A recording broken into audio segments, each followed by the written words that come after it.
Assalamu alaikum wa rahmatullahi ta'ala wa barakatuh. À nos enfants dans les banlieues. Donc on a dit que les Asiatiques, les Juifs, les chrétiens arabes ont réussi en France parce que l'État français leur a facilité la vie, il leur a donné les moyens de s'insérer économiquement.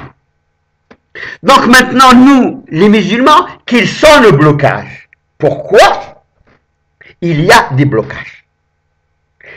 On n'a pas suivi l'évolution de la communauté juive, l'évolution des Arabes chrétiens et l'évolution de la communauté chinoise. Premier point, c'est au niveau bancaire. Les réseaux qui dirigent nos pays d'origine sont les mêmes réseaux qui dirigent la France. Donc, au niveau bancaire, on est cadré. Une banque ne te donnera pas un crédit facilement. Tu es noir. Par contre, les Libanais, ils ont les banques libanaises. Les Chinois et les Asiatiques, ils ont des banques asiatiques. On peut leur faire confiance. Ils peuvent travailler. Et le deuxième point, il est culturel. La majeure partie de la communauté musulmane n'adhère pas à des crédits avec intérêt.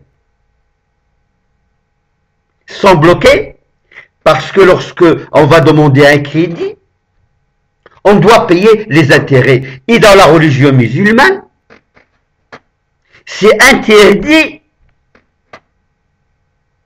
de prendre l'argent avec des intérêts. Donc, on est bloqué sur deux côtés. Un, les pays d'origine qui bloquent et que donnent, si vous voulez, de l'argent avec des intérêts astronomiques. La France qui bloque et que te fait pas confiance. Et le point le plus important, il est idéologique, on ne va pas prêter pour faire vivre les banques. Donc, c'est contre notre idéologie. Et pourtant, en Angleterre, il y a des banques musulmanes. Partout dans le monde, il y a des banques musulmanes. Mais la France interdit à la communauté musulmane des banques musulmanes. Donc, on est bloqué de tous les côtés. Et c'est une politique voulue. Et voilà, supposons, on est dans un système égalitaire. Dans un système où tous les citoyens français, ils sont égaux devant la loi. Et qu'on laisse les banques musulmanes s'installer en France. Premièrement, ces banques seront les premières banques en France de dépôt. Parce que la communauté musulmane et la communauté nationale vont trouver dans ces banques une sécurité. Mais le colonialiste, le juif, celui qui vole le sioniste, n'a pas intérêt à une banque de dépôt musulmane. Parce que, si vous voulez, les deux idéologies sionistes, juifs et protestantes, et l'idéologie musulmane, sur ce point-là, où ils ont des divergences importantes. C'est un point qui est très très important. Les banques, l'usure, le vol. Par contre, une autre banque, il n'y a pas d'usure. Il est interdit par la religion musulmane. Par contre, dans l'autre idéologie, l'usure est imposée à tous les Français par le système. Et c'est là qu'on voit la différence entre deux systèmes. Un système qui vole, qui pille, qui exploite, et un système qui défend le faible, qui défend le citoyen et qui est équilibré. C'est ces deux systèmes-là qui se battent. Et voilà, nous, si on est dans un système normal, tolérant, où on accepte les musulmans, les juifs, les chrétiens, les athées, le protestant, on doit avoir une guerre de dépôt musulman. Pour permettre à la communauté musulmane de rentrer dans l'économie, de rentrer dans le social et de rentrer, si vous voulez, d'être une composante très importante dans l'économie de la nation française. Non. Premièrement, depuis le départ, en France, on était méfiant de créer une classe moyenne en France musulmane. C'était la guerre contre la classe moyenne musulmane. On ne peut pas les avoir. C'est pour ça, on brûle le bien. On met des dizaines de contrôles fiscaux. On fait des fermetures de 20 fois administratifs. C'est pour empêcher en France qu'il y aura une classe moyenne musulmane en France. Et vous voyez le système. C'est lui qui choisit toujours les représentants de la communauté musulmane. Mais ce n'est pas les musulmans qui choisissent les représentants, c'est les sionistes, c'est les nazis, c'est les fascistes qui choisissent les représentants à notre place. Ils vont même chercher des imams en Suisse, en Angleterre, pour venir parler en notre nom à la télévision française. Ça veut dire nous, on n'a pas le droit de s'exprimer. C'est les autres qui s'expriment à notre nom.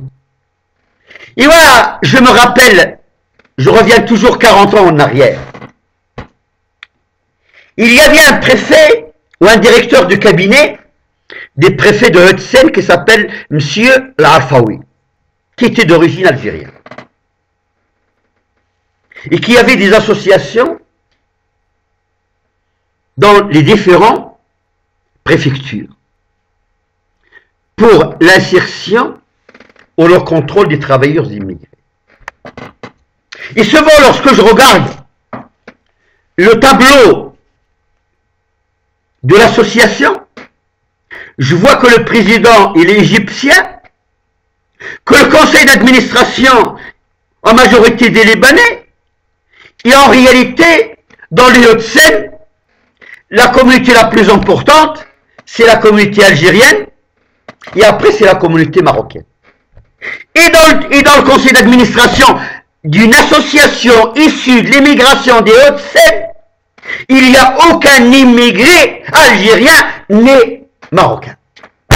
Ça veut dire les Libanais, les Égyptiens qui ne connaissent pas les conditions de travail, qui ne connaissent pas la culture du Maghreb, qui viennent intégrer des travailleurs maghrébins. Voilà la France. Ça veut dire qu'il est toujours un enfant et c'est nous qui vont faire le choix à ta place. Donc, depuis 60 ans, on a fait les choix à notre place. Et on arrive à une situation de blocage. C'est le blocage total. C'est un échec à cette politique de haine sionistes colonialistes. Et voilà pourquoi, aujourd'hui, cette société est bloquée. La France est bloquée. Donc on est revenu que si aujourd'hui on libère, parce qu'ils parlent du libéralisme, ils parlent qu'ils sont ouverts, ils parlent qu'ils sont, mais est-ce qu'ils peuvent permettre à une banque de dépôt musulmane en France de s'installer? Non. Non, ils ne peuvent pas. Parce que ces gens-là, ils font la guerre. Il n'y a pas de consensus. On ne parle pas avec les autres. Et pourtant, ils sont fragiles. Ils ne sont pas le peuple français. Ils sont une junte qui a le pouvoir sur la France, sur le peuple, qui est en train de payer cette crise d'une façon terrible. Il n'y a pas de consensus. Il n'y a pas de dialogue. Il n'y a pas de débat. On impose au peuple ses choix. Et voilà, nous, si vous voulez, c'est pour ça que je vous dis qu'on va vers une explosion de la société. Mais cette fois-ci, nous sommes les acteurs. Nous sommes les acteurs. Rien ne se fera sans nous. Le système